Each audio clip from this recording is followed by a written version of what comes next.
अस्सलाम वालेकुम व्यूअर्स, हम Sheb Nasir, this is my YouTube channel. आज मैं आपको कुछ लेटेस्ट अपडेट्स के बारे में बताता हूँ जो पार्क व्यू में कुछ नई चीज़ें हो रही हैं। एक तो आज न्यूज़ मिली है कि जो इसकी बैलेटिंग है उसकी तरफ जा रहे हैं, ओवरसीज़ ब्लॉक की बैलेटिंग की तरफ, जो कि एक काफ़ी अरसे से इसके बारे में बातें की जा रही थी और मोस्ट अवेटेड न्यूज़ जो थी वो यही थी कि ओवरसीज़ ब्लॉक की बैलेटिंग कब होगी। तो अभी सटी ने अनाउंस किया है कि 15th ऑफ नेक्स्ट मंथ इसकी बैलेटिंग करेंगे ओवरसीज़ ब्लॉक की। अब सवाल इसमें ये पैदा होता है कि बैलेटिंग के लिए क्राइटेरिया क्या होगा, क्योंकि इसमें 3-4 बुकिंग्स हैं, डिफरेंट पेमेंट प्लान्स हैं, डिफरेंट प्राइसेस हैं। सबसे पहले ओवरसीज़ ब्लॉक की बुकिंग आई थी 45 लाख वाली, उसके बाद 50 लाख वाली, और फिर आई थी 65 और 70 की अब बुकिंग चल रही है। अब इसमें यह है कि बैलेटिंग में शामिल होने के लिए आपकी इंस्टॉलमेंट्स कितनी होनी चाहिए और आप किन वजूहात की बिना पर आपका नाम जो है बैलेटिंग में नहीं आ सकता। अभी तक सोसाइटी ने इसके बारे में कोई SOPs नहीं बताई हैं कि किस तरह से बैलेटिंग करेंगे, बट जो मेरी अपनी ये असेसमेंट है गलत भी हो सकती है। जैसे जे ब्लॉक की बैलेटिंग हुई थी, इसी तरह से हुई थी कि जिन फाइल्स की इंस्टॉलमेंट्स अप टू डेट थी उनका नाम बैलेटिंग में आया था, और जिनकी अप टू डेट नहीं थी उनका नाम बैलेटिंग में नहीं आया था। जब उन्होंने अप टू डेट की थी तो उनके फाइल्स को प्लॉट नंबर लग गए थे। अभी भी यह है कि अगर 45 लाख वाली आपकी बुकिंग है और आपकी 6 इंस्टॉलमेंट्स ड्यू हैं, जो कि ऑलमोस्ट सभी फाइल्स पे 6 इंस्टॉलमेंट्स ड्यू हो चुकी हैं। अगर आपकी 6 इंस्टॉलमेंट्स ड्यू हैं तो आपको वो 6 इंस्टॉलमेंट्स पे करनी होंगी, और अगर 15 तक और इंस्टॉलमेंट ड्यू नहीं है तो आपका नाम बैलेटिंग में आ जाएगा। और जैसे 50 लाख वाली अगर बुकिंग है तो उसमें 2 और 3 इंस्टॉलमेंट्स ड्यू हैं। कुछ फाइल्स हो सकती हैं जिसमें 4 इंस्टॉलमेंट्स ड्यू हों, तो अगर वो 4 इंस्टॉलमेंट्स या 3 इंस्टॉलमेंट्स जितनी आपकी ड्यू हैं वो आपने जमा करवाई हुई हैं, तब आपका नाम बैलेटिंग में शामिल होगा और आपकी फ़ाइल को प्लॉट नंबर लग जाएगा। उसके बाद मैप और उस पर बाकी काम शुरू हो जाएंगे। 65 वाली जो बुकिंग है उसमें भी कुछ फाइल्स हैं जिसमें एक इंस्टॉलमेंट ड्यू हो चुकी है, तो वो इंस्टॉलमेंट आपको पे करनी पड़ेगी। 70 वाली फ्रेश बुकिंग है, वो करवाते हैं, तब भी आपका नाम बैलेटिंग में आ सकता है। और यही 4 बुकिंग्स हैं जिनमें बैलेटिंग का क्राइटेरिया मेरे ख्याल में ये होना चाहिए। कुछ लोग कह रहे हैं कि इसमें 50% अगर आपने पेमेंट की हुई है तो फिर आपका नाम बैलेटिंग में आएगा। तो अगर अभी किसी ने 70 वाली बुकिंग करवाई है और वो 50% पे करता है तो तकरीबन 35 लाख रुपए बनते हैं, मोर देन 35 लाख। तो उसकी बजाय फिर उसको तो ये सूट करता है वो 45 वाली बुकिंग ले ले प्रॉफिट दे के, या 50 वाली बुकिंग ले ले प्रॉफिट दे में, तो उसमें भी तकरीबन उसको उतने पैसे पे करने पड़ेंगे। तो ये चीज़ थोड़ी सी कंपैटिबल नहीं लगती कि 50% पेमेंट हो।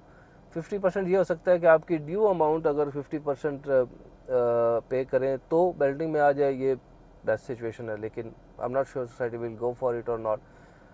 मेरे ख्याल में यही होगा कि जो इंस्टॉलमेंट्स आपकी अप टू डेट होंगी उनका नाम बैलेटिंग में डालेंगे। अगर किसी की अप टू डेट नहीं है तो शायद उनको मार्जिन दें कि आप विद इन अ मंथ और कपल ऑफ मंथ्स आप उसको क्लियर करें और आपका नाम बैलेटिंग में शामिल हो जाएगा। ये 2-3 चीज़ें हैं मैं डिस्कस करना चाह रहा था।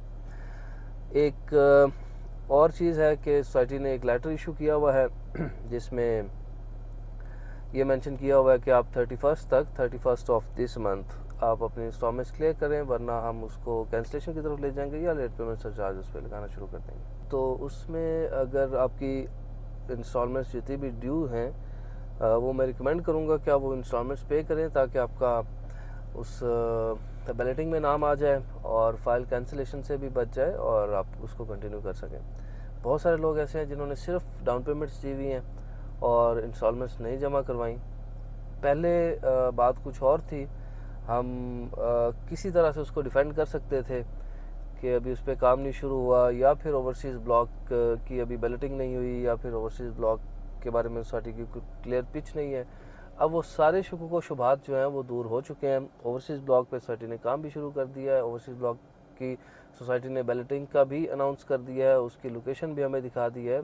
अब बहुत सारी उस पर डेवलपमेंट हो चुकी है, इसलिए अब किसी भी सूरत में शायद सोसाइटी इसको टॉलरेट ना करे इंस्टॉलमेंट्स के हवाले से। तो अब मैं रिकमेंड करूँगा कि आप लोग अपनी इंस्टॉलमेंट्स जमा करवाएं और जितनी भी है जैसे भी है आप उसको थोड़ा सा सोसाइटी के साथ अपनी एंगेजमेंट शो करें ताकि आपकी फ़ाइल जो है वो कैंसिलेशन से बच जाए और उस पे लेट पेमेंट चार्जेस ना लगें। बाकी हर कोई अपने लेवल पे उसको मार्केट कर रहा है, अपने लेवल पे उसके बारे में बात कर रहा है, बट मेरे ख्याल में सोसाइटीज़ जब काम करती हैं तो वो पूरे प्लान के साथ काम करते हैं कि ये हमने इतनी फाइल सेल करनी है और इसमें से हमें ये रेवेन्यू जनरेट होगा, इससे हमने आगे ये डेवलपमेंट करनी है। तो जैसे जैसे इंस्टॉलमेंट्स आती जाती हैं वैसे वैसे उस पर डेवलपमेंट का काम भी आगे चलता जाता है।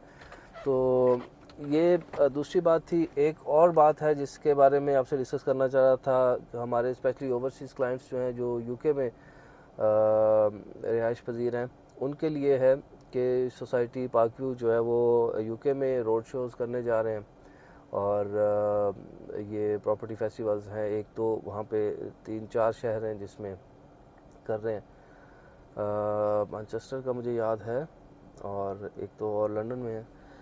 बहरहाल वो डिटेल्स भी I am sure you have gone through that, अगर नहीं तो वो डिटेल्स मैं आपसे शेयर कर दूंगा। और फेयर डील भी इसमें पार्टिसिपेट कर रहे हैं, चौधरी अब्दुल रऊफ साहब chairman fair group of companies, वो भी वहाँ पे मौजूद होंगे।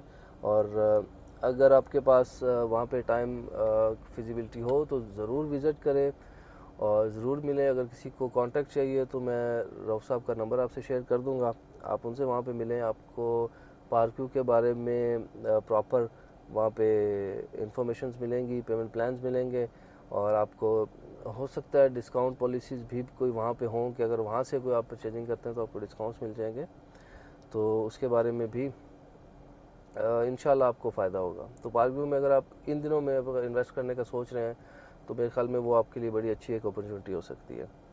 और इससे रिलेटेड अगर आपको कोई भी इंफॉर्मेशन चाहिए हो तो आप मुझे कॉल कर सकते हैं इस बैलेटिंग से रिलेटेड एंड आपके जो अभी जो जो जिन फाइल्स की इंस्टॉलमेंट्स रहती हैं उससे रिलेटेड सारी इन्फॉर्मेशंस पे मैं ऑलरेडी भी एक वीडियो बना चुका हूँ। इससे रिलेटेड आपको कोई भी इन्फॉर्मेशन चाहिए हो तो you can call me any time. WhatsApp link मेरा डिस्क्रिप्शन में मौजूद है, मेरा नंबर आपके सामने है, आप मुझे कॉल कर सकते हैं। And hope for the best. इंशाल्लाह जो दिन थे पार्कव्यू के मुश्किल पी काटने वाले वो अब अल्हम्दुलिल्लाह ख़त्म हो चुके हैं। अब आगे इंशाल्लाह ग्रोथ है और अच्छी ग्रोथ हम एक्सपेक्ट कर रहे हैं। सी यू सून इंशाल्लाह viewers, thank you so much, अस्सलाम वालेकुम।